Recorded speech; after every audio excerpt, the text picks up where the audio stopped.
ورحمة الله وبركاته. ازيكم حبايبي؟ عاملين ايه؟ اللهم صل وسلم على سيدنا محمد وعلى آله وأصحابه وسلم. كل سنة وانتم طيبين وينعاد عليكم بالخير والبركات. طبعا انتوا اه احنا كلنا احنا في رمضان. كل سنة وانتم طيبين. وقلت اعمل لكم حاجة كده غريبة، بس هي اتعملت على اليوتيوب قبل كده. واحدة صاحبتي قوي بحبها جدا، نجمة، هي اللي عملتها، وقلت لها انا لازم اجربها عندي. وهي صراحة قالت اللي عايز يجربها يجربها. هي جربتها فيديو عندها في القناة، وحصري طبعا لان هي اول واحدة تعملها. وانا قلت لازم اجربها، وقلت لها، وقالت اعملوها ويا رب تطلع معاكم حلوة وتعجبكم ان شاء الله. دي حاجة بسيطة. احنا عملنا قبل كده الحمام الكذاب، زي ما احنا عارفين عملناه بالوراك بتاعة الفراخ، وعملته وطلع لذيذ جدا وعيالي حبوه وجميل قوي قوي قوي. طلع قمر يعني. النهارده بقى هنعمل لكم بقى الحمام الكذاب اللي اجدب من الكذاب. حاجة اقتصادية كده. وطبعا بما ان الفراخ غليت وبقت غالية جدا، فدي حاجة ايه اقتصادية هتبقى عندك موجودة. لو جبتي فرخة تشيلي الحاجة منها لحد يعني. انا بصوا، انا كان عندي عزومة وكان عندي طبعا فراخ وبط وكده، فانا شلت الوينجز بتاع الفراخ. الوينجز دوت اللي هو، لو حد ما يعرفش الوينجز دوت اللي هي الجناحة بتاعت الفراخ، بالرقبة كده. فانا ايه رحت بحوشهم كده على جنب في كيسة. وبعد كده يكون مثلا ما فيش اكل، عيالي مش موجودين، محدش عايز ينزل يجيب لي حاجه، باجي جايه مطلعاها ومقطعه عليها بقى خضار كده، جميع الخضار اللي عندي، واجي جايه حطاها في الكيس الحراري واحطها في الفرن. بتطلع حاجه ايه، واو كده، حاجه عظمه. فانا كان عندي بقى وينجز فاضل من العزومه، فقلت بقى ايه لازم اعمله لكم واجربه واعمله معاكم واعمل الحمام الاجدب من الكداب. هنعمله بايه زي ما انتم شايفين كده. دي الرقابي بتاعه الفراخ، الرقبه. شفتوا بقى الاجدب من الكداب؟ يعني احنا عملنا الحمام الكداب بالوراك بتاعه الفراخ. المره دي هنعمل بقى الاجدب من الكداب. هنعمله بايه؟ بالرقابي بتاعت الفراخ. ادي عندي 4 رقابي حلوين اهمت. انا هغسلهم حلو قوي، هم اتغسلوا، بس طبعا لما اجي احطهم على في النار لازم برضك ايه، اما اجي اسويهم وقبل ما احشيهم لازم اكون منضفاهم حلو قوي وغسلهم حلو قوي، عشان ايه يشدوا كده اللي هياكل كده ويبقوا يفتحوا النفس كده. ما يكونش فيهم، بيبقى فيه ساعات شعر فيهم صغنن كده. هنشيل كل الحاجات دي وهنبتدي بقى نعمل الخلطة بتاعتنا اللي احنا بنعملها، اللي هي الرز والبقدونس والكزبرة والحاجات خضرة المحشي، يعني اللي هي الخلطة بتاعت المحشي اللي هنحشي بيها الحمام الكداب بتاعنا. يلا بينا. اللي هو الرز بقى والكبد بالقوانص والحاجات دي كلها هنعملها، ويلا بينا نشوف الحمام الأجدب من الكداب. يلا بينا. انا بقى ايه ابتديت اعمل الخلطه اللي هحشي بيها بقى الحمام الكداب اللي اجدد من الكداب. حطيت بصلايه كده صغنطوطه بس عشان هما مش هياخدوا حشو كتير، ورحت نازله عليها بالصلصه بتاعتنا زي ما انتوا شايفين كده. وعندي بقى ايه هنزل بالبهارات اللي هي فلفل اسمر، كمون، شطه، حبه كزبره، حبه ايه تاني، وملح، ومرقه ماجي. طبعا كل التوابل ديت بتديها طعم وبتخليكي ايه ده، تاكلي كده وانتي ايه مبسوطه، وطعم الاكل في بقك حلو قوي.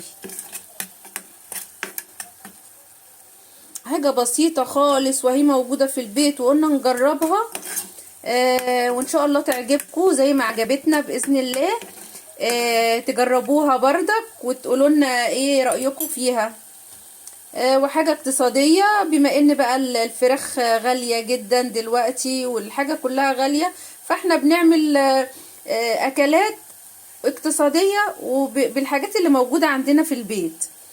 يعني حاجة زي ديت الوينجز والحاجات دي، يعني حاجة بسيطة. يعني انت كده كده بتجيبي الفرخة وبتطلعي منها الوينجز بتاعها والرقبة والحاجات ديت، فانتي بقى ايه تستغليهم في حاجة تانية، في طبخة تانية. يعني كده ممكن تعملي من الفرخة بتاعتك دي كذا طبخة وكذا أكلة، وتعجب عيالك، وحاجة اقتصادية على القد. وكل سنة وانتوا طيبين. دلوقتي هنزل بقى بالخضرة بتاعتنا.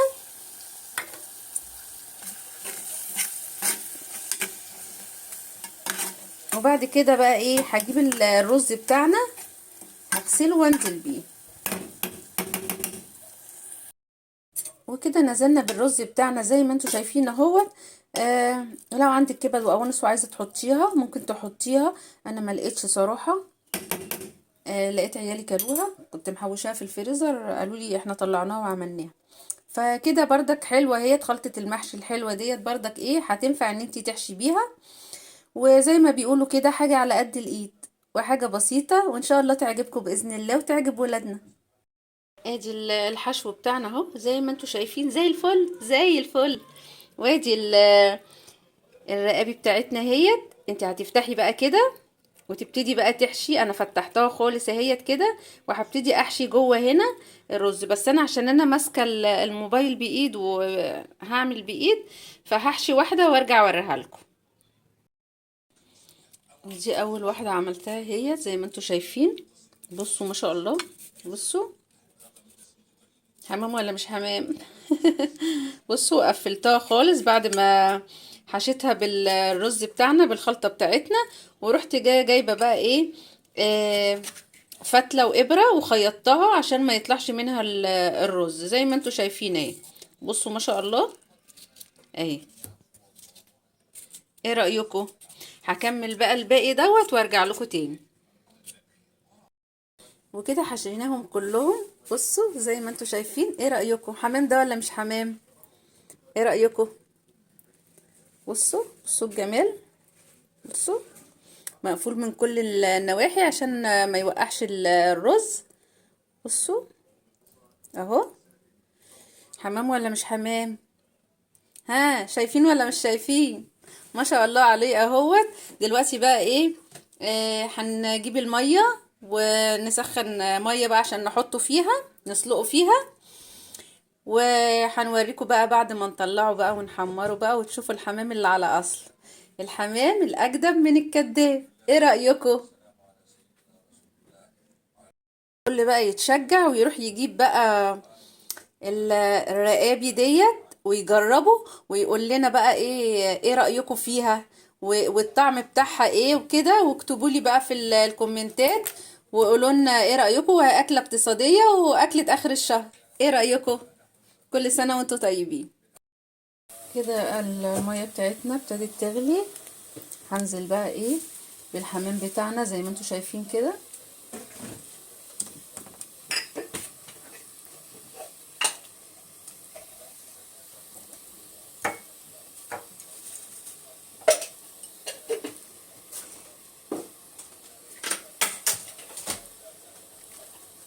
ديت فتلة من اللي انا مخيطة بيه.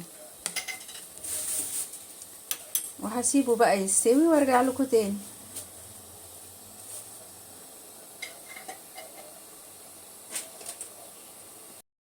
وكده بعد ما استوت اهيت ونزلناها، بعد كده هناخدها بقى ايه عشان نحمرها كده معاكم ونوريكم بقى ايه الحمام بتاعنا اللي اجدب من الكداب. خلي بالكم وانتوا بتسووا ما تسيبوهوش كتير على النار، لان انتوا عارفين ان الفراخ البيضه ديت بتستوي بسرعه عشان ما يتهرش منكم. تمام تمام.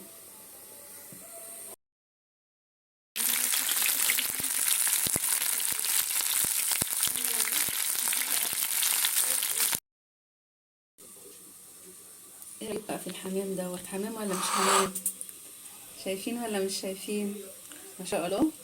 حاجة اقتصادية وموجودة في البيت وبأقل التكاليف وتعجب عيالك، وإن شاء الله يعجبكم بإذن الله والطريقة تعجبكم وتجربوها. وطبعا الطريقة دي بحثت على اليوتيوب، أول مرة اتعملت مع 10 دقايق والفكرة بتاعتها، وأنا أخدت منها الفكرة بعد ما سألتها طبعا قالت لي جربيها. وكل سنة وانتم طيبين، وينعاد عليكم رمضان بالخير والبركات يا رب. ويا ربي ما تنسوش بقى لايك وشير وسبسكرايب، كل ما شافش قناتي واول مره يفعل الجرس عشان يوصلكم مني كل جديد. والسلام عليكم ورحمه الله وبركاته. معاكم منوعات مطبخ ايمن.